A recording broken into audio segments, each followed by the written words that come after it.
নবম শ্রেণীর প্রিয় শিক্ষার্থী ভাই বোনেরা, তোমাদের সেকেন্ড ইউনিট টেস্ট আর 2-3 দিনের মধ্যেই হয়ে যাবে। এবার শুরু হয়ে যাবে। এবার ইতিহাস বিষয়ের এমন কিছু শেষ মুহূর্তে প্রশ্ন বলবো, একবার যাচাই করে নাও যে তোমরা পড়েছো কিনা। আর যদি না পড়ে থাকো অবশ্যই শুরু করে দাও পড়া, আর সময় নেই। ঠিক আছে, এই প্রশ্নগুলো অবশ্যই মাথায় রেখে পড়বে আর দেখবে যে প্রশ্নগুলো তোমাদের প্রস্তুতি হয়েছে কিনা। ঠিক আছে, আজকে এমন কিছু গুরুত্বপূর্ণ প্রশ্ন বলবো যে স্কুলের শিক্ষক এই প্রশ্নগুলো ছাড়া প্রশ্ন করতেই পারবে না। এই প্রশ্নগুলো অবশ্যই তারা তোমাদের ক্লাস 9-এর সেকেন্ড ইউনিট টেস্টে, যে তৃতীয় অধ্যায়, চতুর্থ অধ্যায় এবং পঞ্চম অধ্যায় পরীক্ষায় হবে, সেখান থেকে দেবেই দেবে। ঠিক আছে, তৃতীয় অধ্যায় থেকে তোমরা পড়বে, তোমাদের চ্যাপ্টারটার নাম হলো ঊনবিংশ শতকের ইউরোপ, রাজতান্ত্রিক ও জাতীয়তাবাদী ভাবধারার সংঘাত। এই অধ্যায় থেকে 2 মার্কসের জন্য আমি 3টে প্রশ্ন বলবো। এই 3টে প্রশ্ন অবশ্যই আসবেই আসবে। ঠিক আছে, 2 মার্কসের জন্য 1 নম্বর প্রশ্ন পড়বে যে কার্লসবার্গ ডিক্রি কি? মেটার্নিখ জারি করেছিল। এই কার্লসবার্গ ডিক্রি বলতে কি বোঝো? একটা গেল। দ্বিতীয় প্রশ্ন পড়বে জোল ভেরাইন কি?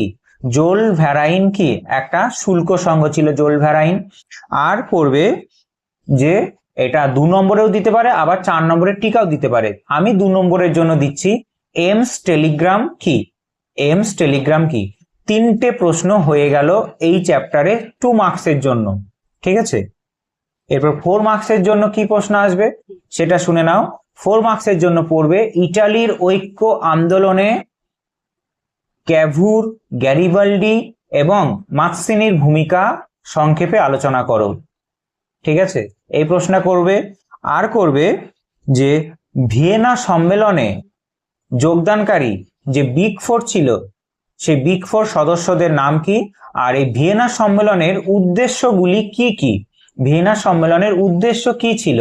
এই দুটো 4 মার্কসের জন্য পড়বে। আর কোনো প্রশ্ন পড়তে হবে না, এই দুটো পড়ে যাও শেষ মুহূর্তে, দেখবে কমন পেয়ে গেছো। আর চ্যাপ্টার 4 শিল্প বিপ্লব, উপনিবেশবাদ ও সাম্রাজ্যবাদ থেকে তোমরা 2 মার্কসের জন্য কি পড়বে? দেখো, আমি কিন্তু চ্যাপ্টার 3 থেকে কোনো 8 মার্কসের প্রশ্ন দিলাম না, কারণ চ্যাপ্টার 3-তে 8 মার্কসের প্রশ্ন তেমন নেই। আমি 4 মার্কস 4 চ্যাপ্টার থেকে আমি 8 মার্কসের প্রশ্ন দেব, 4 নম্বর চ্যাপ্টার থেকে। ঠিক আছে, শিল্প বিপ্লব, উপনিবেশবাদ ও সাম্রাজ্যবাদ থেকে আমি 8 নম্বরের প্রশ্ন দেব। 2 মার্কসের প্রশ্ন আগে শুনো না। চ্যাপ্টার 4-এ কি পড়বে যে ত্রিশক্তি মৈত্রী ও ত্রিশক্তি আতাত কি? ত্রিশক্তি মৈত্রী এবং ত্রিশক্তি আতাত কি? একটা প্রশ্ন।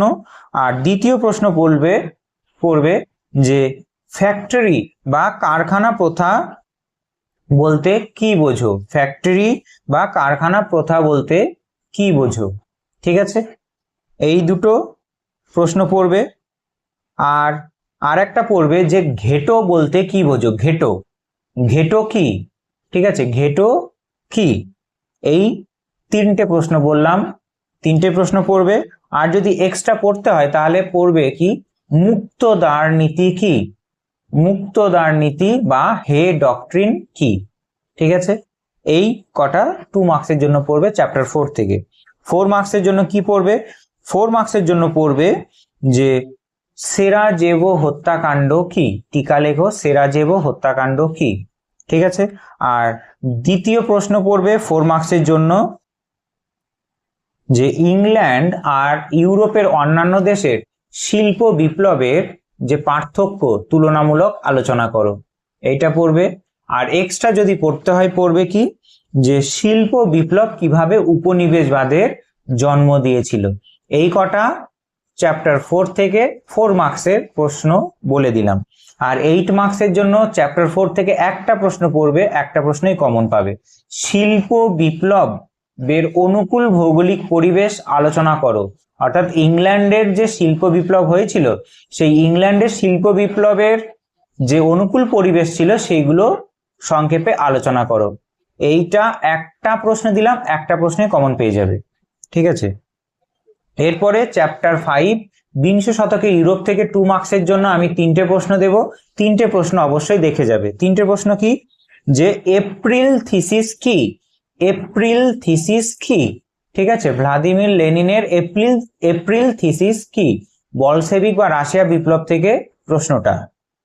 আর একটা কি, আর একটা পড়বে যে হুবার মোরাটোরিয়াম বলতে কি বোঝো, হুবার মোরাটোরিয়াম বলতে কি বোঝো, হয়ে গেল।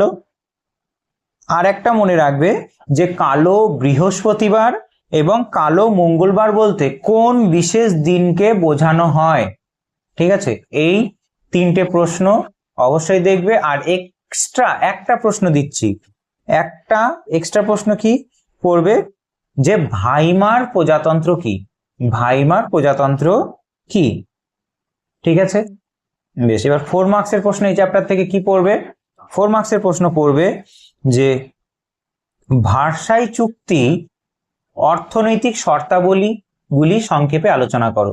4 নম্বরের পড়বে প্রথম বিশ্বযুদ্ধের পরে জার্মানির ওপরে যে ভার্সাই চুক্তি চাপানো হয়েছিল তার অর্থনৈতিক শর্তগুলো কি ছিল, এইটা 4 নম্বরের পড়বে চ্যাপ্টার 5 থেকে, ঠিক আছে, বিংশ শতকের ইউরোপ থেকে। আর আরেকটা পড়বে কি যে এনইপি নিউ ইকোনমিক পলিসি টিকা লেখো, ভ্লাদিমির লেনিনের ছিল নিউ ইকোনমিক পলিসি, সেইটা আলোচনা করো, দিতে পারে 4 মার্কসের। আর এক্সট্রা একটা পড়বে জার্মানিতে নাৎসিবাদ এবং আমরা জানি যে ইটালিতে যে ফ্যাসিবাদ উত্থান হয়েছিল তার পেছনে কারণগুলি কি কি, জার্মানির নাৎসিবাদ এবং ইটালির ফ্যাসিবাদের উত্থানের কারণগুলি কি কি। জার্মানিতে নাৎসিবাদ উত্থান হয়েছিল হিটলারের উদ্যোগে, আর ইটালিতে ফ্যাসিবাদের উত্থান হয়েছিল মুসোলিনির উদ্যোগে। এই কটা প্রশ্ন 4 মার্কসের এই চ্যাপ্টার থেকে পড়বে। আর এই চ্যাপ্টার থেকে অর্থাৎ চ্যাপ্টার 5 থেকে 8 নম্বরের একটা প্রশ্নই বলবো, সে প্রশ্নটা কি যে প্রথম বিশ্বযুদ্ধের প্রকৃতি ও ফলাফলগুলি আলোচনা করো, প্রথম বিশ্বযুদ্ধের প্রকৃতি ও ফলাফলগুলি আলোচনা করো। এই প্রশ্নগুলো যদি তোমরা দেখে যাও তাহলে মনে রেখো যে এই প্রশ্নগুলোর মধ্যে থেকে হুবহু কমন পেয়ে যাবে, ঠিক আছে।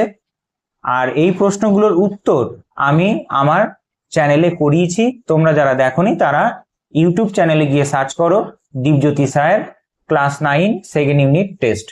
কি সার্চ করবে? Dipjyoti sir class 9 second unit test history search করবে।